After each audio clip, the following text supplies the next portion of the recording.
अयोध्या नगरी के राजा दशरथ बड़े पराक्रमी और धर्मप्रिय थे, परंतु संतान न होने के कारण चिंतित रहते। ऋषियों की सलाह पर उन्होंने पुत्रेष्टि यज्ञ कराया। यज्ञ पूर्ण होने पर अग्निदेव ने दिव्य खीर दी। उसे तीनों रानियों ने ग्रहण किया और समय आने पर महारानी कौशल्या ने श्रीराम को जन्म दिया, कैकेयी ने भरत को और सुमित्रा ने लक्ष्मण व शत्रुघ्न को। पूरे अयोध्या में हर्ष का वातावरण छा गया। बालक राम बचपन से ही तेजस्वी, विनम्र और आज्ञाकारी थे। लक्ष्मण तो उनकी छाया की तरह सदा साथ रहते। गुरु वशिष्ठ के सानिध्य में चारों भाइयों ने वेद, शास्त्र, धनुर्विद्या और राजनीति में निपुणता प्राप्त की। कुछ समय बाद ऋषि विश्वामित्र राम और लक्ष्मण को अपने साथ ले गए। वहां राम ने ताड़का राक्षसी का वध किया और मुनियों के यज्ञ की रक्षा की। जनकपुरी में सीता स्वयंवर में राम ने शिवजी का धनुष भंग कर माता सीता से विवाह किया। लक्ष्मण, भरत और शत्रुघ्न ने भी जनककुल की कन्याओं से विवाह किया।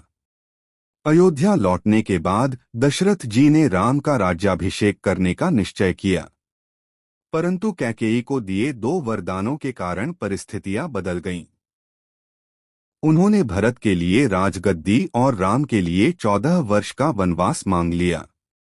धर्मनिष्ठ राम ने पिता की प्रतिज्ञा निभाने हेतु वनवास स्वीकार किया। सीता और लक्ष्मण भी उनके साथ गए। वनवास में अनेक घटनाएं हुईं।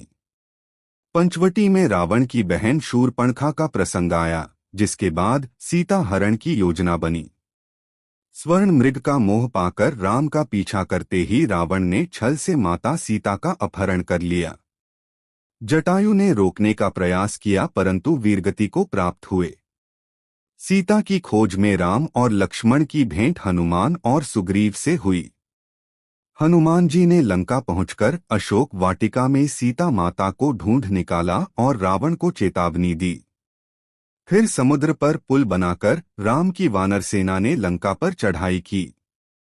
भीषण युद्ध में रावण का वध हुआ और सीता माता को पुनः सम्मानपूर्वक लाया गया। 14 वर्ष का वनवास पूर्ण होने पर राम, सीता और लक्ष्मण अयोध्या लौटे। पूरे नगर ने दीप जलाकर स्वागत किया। यही दिन आगे चलकर दीपावली के रूप में मनाया गया। राम के राज्याभिषेक के साथ ही रामराज्य की स्थापना हुई। जहां कोई दुखी नहीं था, सब सुखी और सुरक्षित थे।